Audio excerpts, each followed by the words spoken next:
Hello and welcome to the All Round Coaching podcast, episode number 17. We've decided to do this episode on gym anxiety. It is one thing that keeps coming up and I think it will forevermore come up. But before we go into that and obviously all the nitty gritty and a little bit of education information, we'll just talk about ourselves for a little bit, go into our life and what we've been up to. So it is 9:20 at night. We are sat doing a podcast on a Wednesday, ready to get it out for Monday. Yeah, so if you don't hear me for a little bit, it might be because I've fallen asleep because I'm a little old lady and 10 p.m. is my bedtime. It is, but just a little, I don't know, a high five to Mel after what you were out the house, up at 6 a.m, out at 7:30 a.m, and you got back home at 6:30 p.m. Had some food, and then obviously we got to the gym for 8 p.m. as a non-negotiable. You still got your session in. So for people out there that say they're too busy or the days are too long or, I don't know, they can't get the gym in, like, you are testament that you can still have a busy life, maybe some stresses in there, and obviously the gym does help that, to be fair. Would you agree? The gym definitely de-stresses, puts a lot of things into perspective. We've spoke a bit about for me, more than anything, it's about, I suppose, just moving my body when I've used my mind all day. It can be an exhausting little mind palace. So actually to be able to move some things around certainly helps. But yeah, I actually don't feel as tired as I thought I would, but I don't know if I'm just running on fumes now. Yeah, I think I've gone into hypervigilance mode where we're more focused on what we're doing, because I've actually done the first intro without laughing to myself for 20 minutes. Yeah, we've had we had the last few where we had like guest speakers on, so I think I got nervous. Kick in. So yeah, Rach and Jenna, we're completely blaming you there. But no, it's good. I think it's good that obviously it's nice training with you. I don't think I've not embarrassed you yet, I say that, but obviously we were doing bench press and I fucking rattled the bench altogether. Well, she nearly tipped it over, trying to be cool, because apparently what I did looked cool. But just to show that nobody looked around and laughed her apart from me. But nobody's obviously watching what you're actually doing. For me, I wouldn't be normally training at that time, but it shows how much I actually love Mel training at 8 p.m. at night. Yeah, on low calories. She has told me that that's absolutely not strictly happening again. So. Yeah, it won't. It's not a me time. I think 6:30 p.m. is going to be my cut-off for training. Yeah, I mean, we did it last week just purely because I think you'd had a bit of a stressful day and you felt like we needed it rather than sitting in and festering. Yeah, I think today's just been quite busy and long though, so I just struggled with that, to be honest. Still had a good session, still got it done. Yeah, yes ma'am. So now we are going to move on to gym anxiety. I think this subject's going to be one that a lot of people can relate to. A lot of people do struggle with it, still struggle with it, and just speaking from experience, it's more something you'll manage. It doesn't just disappear overnight, and it doesn't just disappear anyway. Like, I still get it if I go to a new gym or it's an unfamiliar environment, so it is completely normal. It seems to be a topic that comes up quite frequently especially when it comes to new and even existing clients, people not feeling quite comfortable in that gym environment and maybe not knowing what to do. So I think it was good for us to, I think we kind of posed ourselves the question, like, why do people feel like that? I mean, I've certainly felt it. I mean, you said yourself, like, you feel it still. Yeah, going into a new environment's where I get it from, and I think a lot of people, when they do first start out, they struggle how to get started. The gym anxiety kicks in, they'll look at a gym and think, holy fuck, I am not going in there. If it's a gym like the one that I train in, it does look like your typical bodybuilder gym, but it absolutely isn't. And then obviously people don't actually know how to start with that, so they'll already look at an environment and get the anxiety from there, and then obviously it just snowballs from that, and they never actually get started because of it. Yeah, definitely. I've done it. I think I went and I trained with a friend a couple of weeks ago over near Charlie, and I've been training at a particular gym for well over a year now and beyond. And the minute I was outside of that zone, I was like, oh my god, what am I doing? What's all this stuff? Like, it's just weird. So yeah, you do still get that. So props to anybody that is either just starting out or is still going. To be honest, because yeah, it's a that gin intimidation is a big thing. It is, and obviously previous clients that have been on the podcast, like obviously both Rachel and Chris, they experienced it, and you wouldn't, if you saw them now, you wouldn't know that. It's completely different. Like, they're both confidently training, they're getting in the gym, they actually enjoy the gym, and they'll see it as a lifestyle now. So it isn't a feeling that lasts forever. It's not going to cripple you and carry over. Yes, it might still niggle there in the future, but actually getting started and doing something is going to be the way to actually manage it a bit better than thinking, I've got gym anxiety, so I'm not going to go to the gym. So why do you think, like, obviously you've coached, a number of clients over the years, like what seems to be the main factor that people feel or fear when it comes to coming to the gym? A lot of people, the first thing they say is they don't want to look stupid, they're worried about what people think, they think that they're going to be watched, or if they do something wrong, it's the end of the world. But like I'll say to clients, one, you've not even been taught anything yet, so you can't expect to come in as an expert. And two, nobody's going to watch you and think, haha, what are they doing? And obviously if they did, just give them a kick anyway, because dicks do that. But I've never been in a gym where someone's stood watching and laughing at someone. No. Unless obviously it's a group of friends and someone does something funny like today. But nobody's going to stand there and judge you and laugh at you. So I do think it's that looking stupid at the start.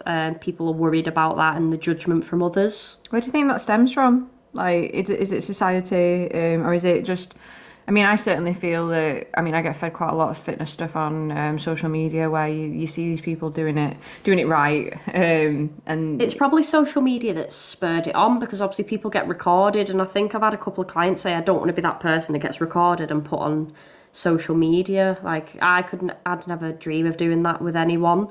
And I do think it comes from that, because it's only on social media that you see all the gym fails. Yeah. Like, it isn't anywhere else. So I think obviously that spurs on the anxiety. People will think, well, I don't want to go end up on there. And then sometimes they won't do absolutely anything in fear of being judged or looking stupid.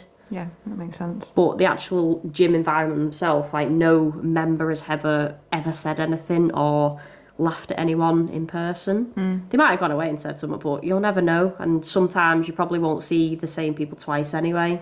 No, and I think one thing that kind of clicked into place with me when I'd started training with you was that no one's looking at you, just that. No. And no one else has got everyone. Well, I certainly have my head in my headphones, my music, and I'm just kind of working through the session. So I've got no interest in anybody else and what they're doing. So yeah, I think a lot of people, the minute I'd kind of put that right in my head, I think it eased that anxiety massively. It's good, and I think sometimes you'll go into a gym and compare yourself to others. Like, someone's day 1 might be someone else's day 300. So if you're comparing what someone's doing, how they're lifting, and obviously maybe down to the physique, like, don't forget that they've started where you are and they've actually stuck at it and progressed and been able to get there. So obviously form and execution's massive for me. I've done it since I was 13, so I'm not going to be big-headed, and obviously sometimes I do make things look a little bit more effortless, but that's when a coach will break it down. Whether you're online or in person, this can be broken down anyway, regardless of experience. So it is a learning curve. Like, you can't expect to walk into a gym and walk out after a day and be a fully fledged athlete and know everything. Like, it does take time. That's why a lot of my clients are with me for longer periods. Like, some of them are going on just over 3 years now, and obviously they still enjoy my company. Yeah, lucky them. I think in terms of the knowledge aspect as well, like, I think I certainly had that. I feel like I've been training for years, but up until I'd worked with you, did I feel like I was actually working the right muscles and the right muscle groups. So how would you speak to someone that was probably feeling a little bit worried about, oh, I don't know what I'm doing, or I don't know if I'm doing the right things, like whether they're coming coaching with you or otherwise, like what would you kind of say to them around the anxiety? I'd break it down. So if you're doing a lat pull down, you're going to be working obviously your back muscle, your lats. But what I do if I am in person with someone, I'll prod that. But if I'm doing it online, I'll tell them what they're training, where they should be feeling it, and I'll direct them on the arm path, because obviously often it's people, they'll pull a weight and they'll end up swinging it or use momentum. So I'll break it down into little sections of what you should be feeling, where you should be feeling it, and obviously I'll get them to record it and feed it back on a video, so you can break that down to them, what they should and shouldn't be doing.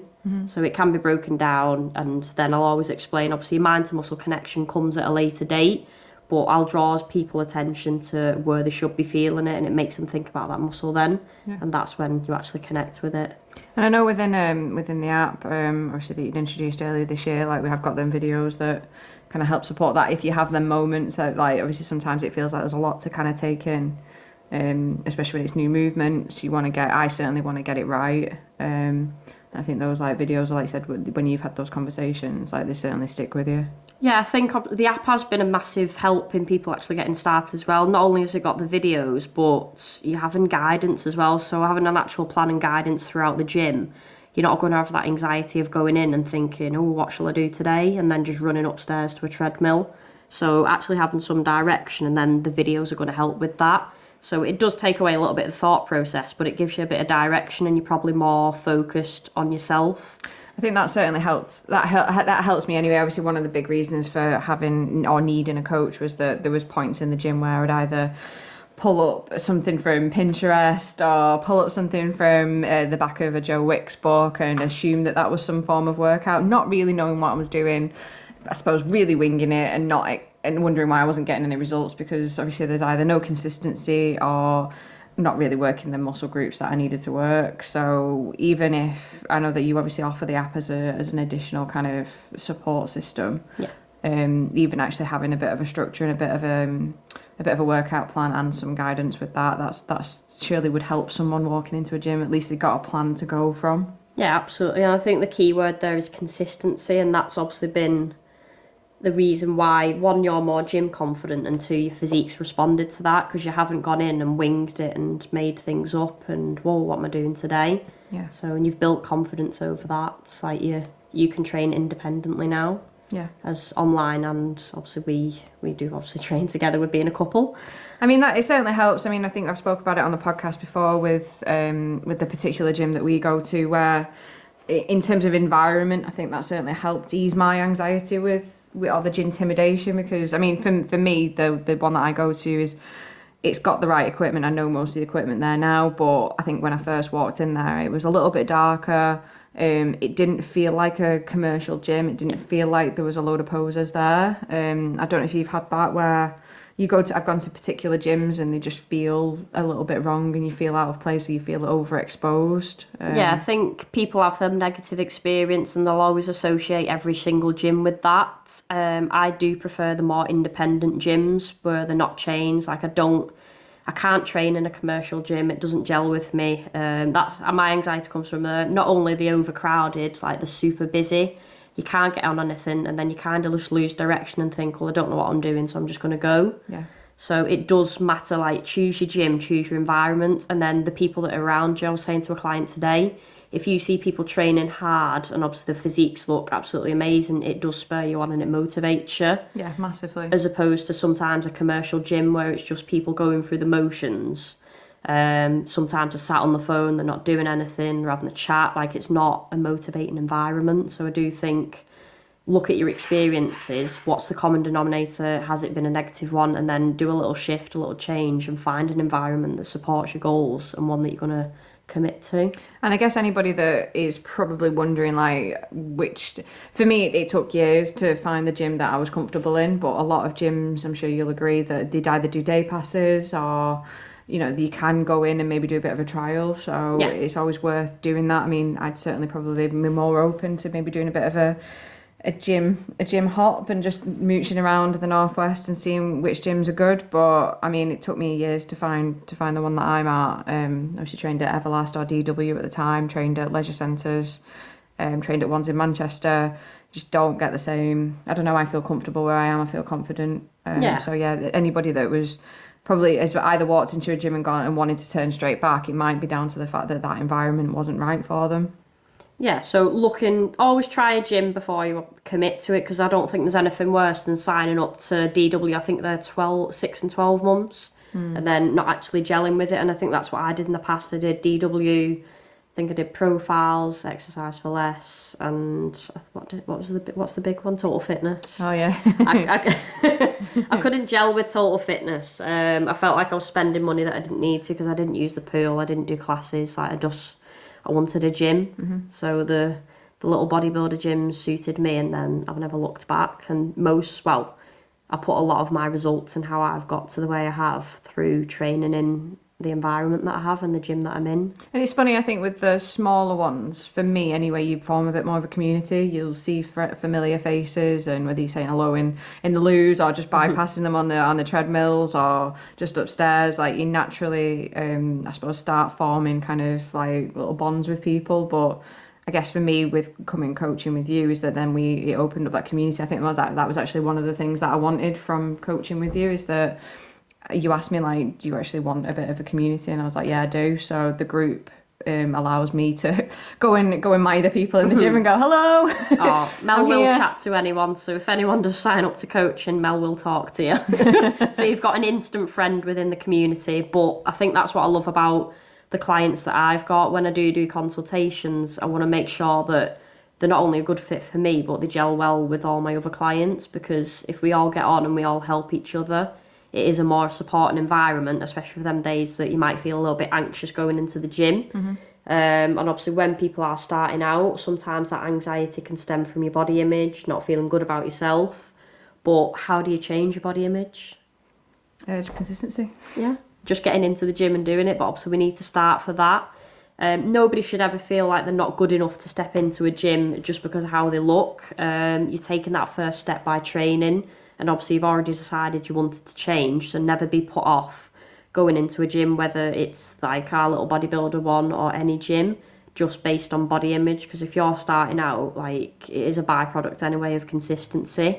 I've got an awful lot more respect for someone that is probably doesn't look like they would normally go to a gym to be in a gym, because they're actually making big moves. Like, whereas someone that might have trained for years and years on end, then that's probably part of their routine now. So I've got more admiration for someone actually getting up off the couch or out of the house and making a difference, because that's the hardest bit. Like, if someone that's already got a routine and somebody already got it locked down, then granted, fair play, big props, like a lot of effort and time and energy's gone into that, but someone that actually has to start somewhere. And I think we talked about it, it's that vicious cycle, is that I don't want to go to the gym, so I'm going to stay at home. But then when you stay at home, I've certainly done it, where you end up binge eating or you end up procrastinating on and not really kind of focusing on yourself. And then that vicious cycle starts again, because you feel like crap. You don't want to go to the gym because you feel like you look shit. Like, it rolls and rolls and rolls around.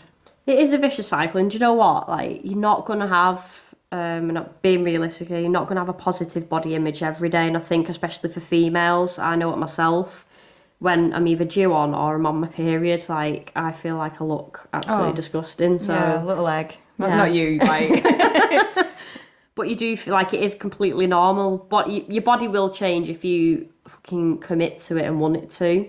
But don't feel like you can't go to a gym just because of how you look. You're doing it for your health anyway.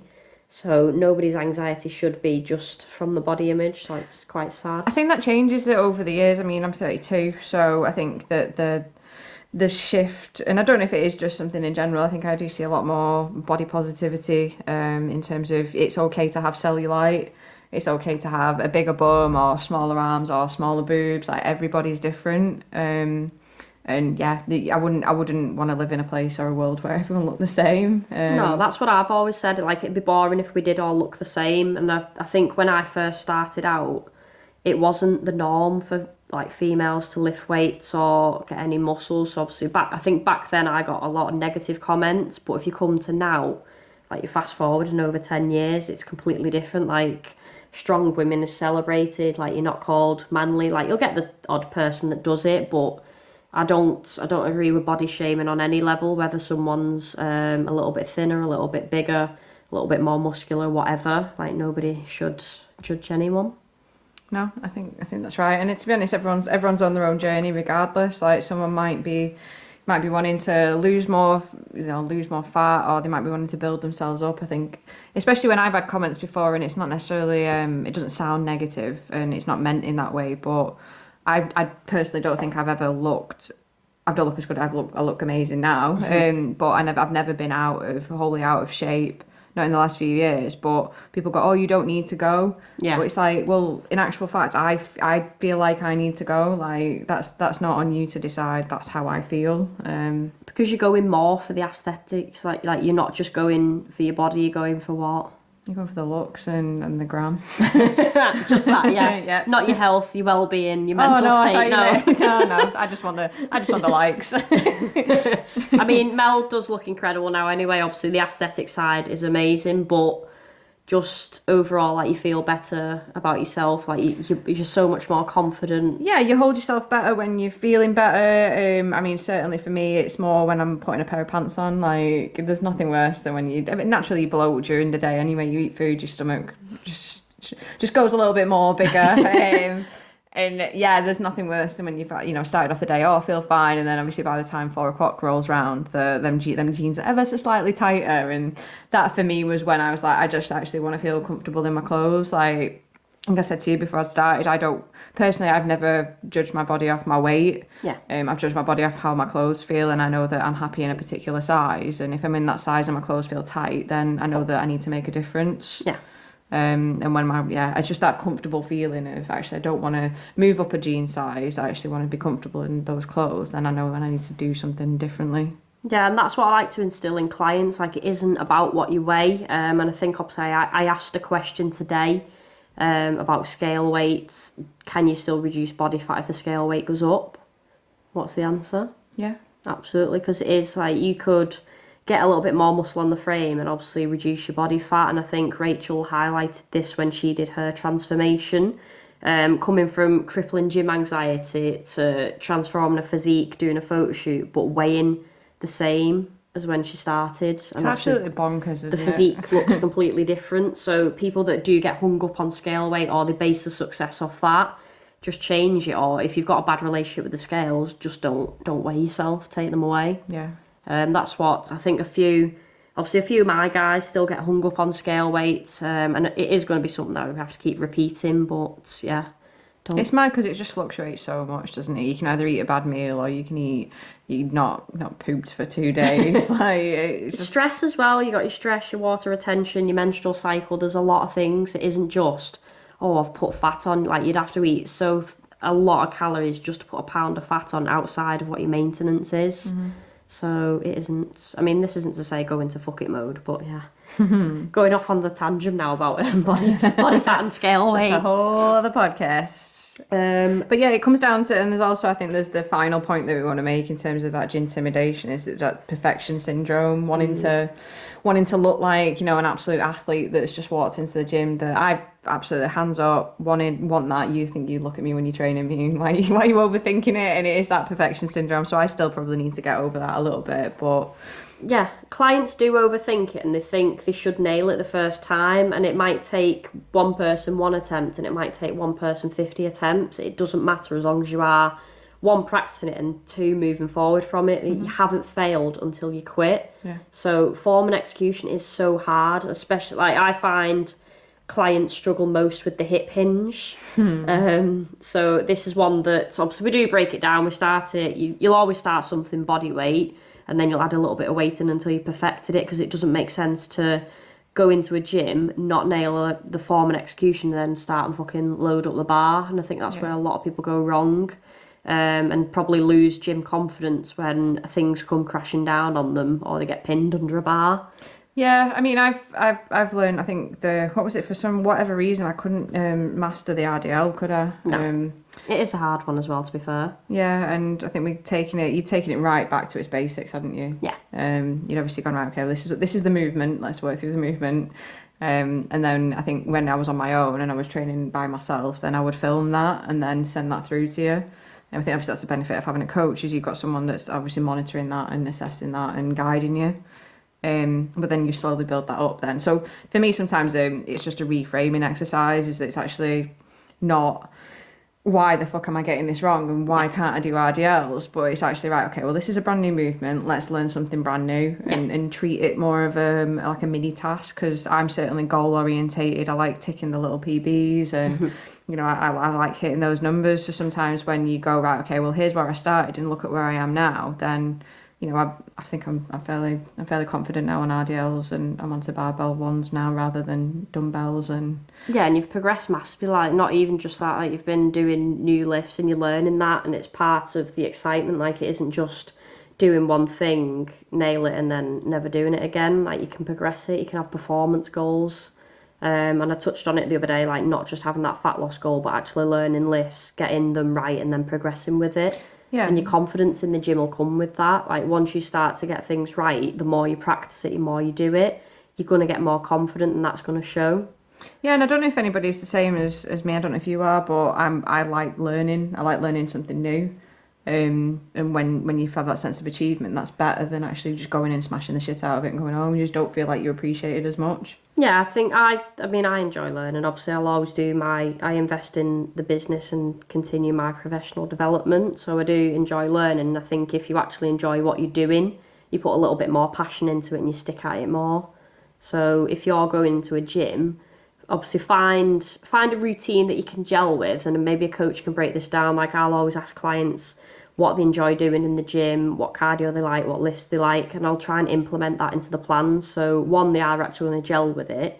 Two, they can learn from it, and three, they can actually build some enjoyment around that anyway. Yeah. And the more likely to stick to it rather than going in thinking, well, I fucking hate this, I hate everything I'm doing, and probably never doing it again. Yeah, because you just avoid doing those sets, don't you? Yeah, I mean, you're not going to enjoy absolutely everything. Like, you're not there for shits and giggles. There'll be like the odd thing that you don't like, but everything else, I'll always try and build it around some enjoyment and get people excited about it. Well, if it's in that plan, it's probably the most effective piece of exercise that you can do within that goal, can't you? Absolutely. And so let's be honest, I'm not a fan of leg extensions, but they're a necessity. So yeah, they serve a purpose within the gym, like a lot of things. And it's not to say there's a perfect plan for everyone. You could do two people the exact same plan, and you'll get two completely different results with it.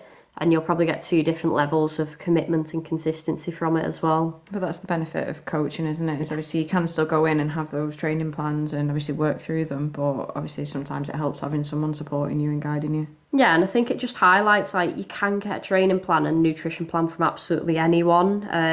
When you pay for something, obviously, when you pay, you do value that, but you're paying for someone's knowledge, obviously the accountability to support, the guidance outside of that, and hopefully you have coaches that still do the development that want to help you further. It's not just here's a training plan, here's nutrition, and people only ever see that and they think, well, you're charging X amounts, and they don't see the value until they actually start. And I guess that's the benefit of, I mean, I was just going to touch on challenges and stuff like that, but I guess one of the reasons why you did 42 Elite the way you did it was more to cater it and tailor it more to individuals or the goals. Yeah, I wanted to do something that, obviously it's only over 6 weeks with the option to continue, but giving people that chance to not only work with a coach, but show what an individualised plan can do, what they can do. And obviously it is a little bit harder to push people over them 6 weeks, but it's to help people get into it. And do you know what? A lot of people did build habits and confidence from this. Some people got back into exercise and after took like a year out, and they're absolutely loving it and they're continuing it now. Yeah, that's amazing. So that's, I mean, I created a couple of things to help people a little bit further. The other one was hybrid coaching, which for me, it was the online aspect of everything that it covered, with the option to train with me twice a month. So it's a session every other week. The reason I did this was to help people with the gym confidence, but not hold the hand for every session, because I want them to be confident outside of them sessions with me. If you take me away from the equation and you stop obviously having them one-to-ones, then you haven't built any confidence. I haven't done my job. Mm-hmm. So for me, that's why I wanted to do hybrid, where people could see me in person, but get all the online and obviously gain the most from the service. Yeah, so some people probably don't realise that they don't need as much hand-holding as what they first thought. No, they think they do, and obviously I'll always say having someone there, having them spot you, it does motivate you, does help you, but that person may not always be there, so it is good to learn on your own. I often I'll train with you or I'll train with Laura, but sometimes it is nice to have them sessions on your own, get a little bit in your own head, and that's what I wanted, because I had a client start on hybrid coaching, and she's only 3 weeks in, but she's absolutely loving the gym. Like, she had really bad gym anxiety. She didn't want to come in on her own. She was dreading it. And her first thought was, what happens if people look at me, or what happens if I look stupid? Mm-hmm. Spoke to her today. She's loving it. And do you know what? She sees me every other week and she's absolutely fine. She's getting used to her sessions. I get feedback from her. She's accountable and she's sticking to it. And she's joined in with that community aspect as well. She actually chimes in. She'll add meals. She'll she'll actually talk about the health and the nutrition, as well as obviously the gym side of things. And to be fair, even with something like that, that if she, you know, if she actually wanted to go, I'm going in at this time, and somebody goes, yeah, I'll be there, I'll give you a shout, then that option's always there if you're feeling a little bit, I don't know. It is, and I will big her up. Like I've said, I am so proud of her. One, not only obviously going in the gym and building that confidence, but her communication with me. It's enabled me to help her further as well. So anything that she might have been struggling with, I've helped, or any wins that she's done, we've always communicated with it. I think obviously that's part of my values, like you trust, your communication, and obviously carrying that forward into coaching. It's a massive aspect of you succeeding. Yeah. So would you agree? And obviously you were once a client, and you still are. Your communication was always spot on, and your check-ins, your accountability, and now your gym confidence. I think everything's flourished. Yeah, I really enjoy going to the gym, and I think there was a point where it just turned. I've always liked being in the gym, but I think it helps massively knowing. For me, it was more not a knowledge aspect. It was knowing where I was going, what I was doing, feeling a little bit more confident. But yeah, I think I found that more with you and coaching, for sure. I think that's what people probably need to understand when you are paying for coaching, or you're paying for a service, you're paying for the knowledge that coach has then got. So looking outside of what training plan have I got, what's my macros, look outside of that and what you're actually going to learn from it and take away. A lot of people build habits that last a lifetime, and obviously they're invaluable anyway. So for me, I've always said you can't really put a price on investing in yourself, because you're either going to improve or you're going to regress. And for me, I always want to improve. I think, just as a side note as well, just to kind of wrap things up, is that I think I always find, I don't know if you do, I love a good shopping spree. So sometimes even just going getting some actual new gear, or getting a new set of trainers, or going getting a new outfit, I think always helps. Like, it certainly helped me feel a little bit more confident in the gym, because you feel like you've got that, you feel like you look the part a little bit more, or you feel a little bit more confident. So yeah, that's probably more of a side note, a little tip. Yeah, or just buy my hoodies and stuff, and we can all see our own. Are you not doing enough selling with this? But no, we will wrap it up. If anyone is struggling with gym anxiety, you can drop me a message. I can give you some tips, or I can help you within online coaching, hybrid coaching, or 42 Elite. So my inbox is always open, and I will drop the website and our Instagram handles if anyone does want to drop a message. But we will be back next week with a new topic, and hopefully you've enjoyed this episode. Yeah, goodbye. Good night.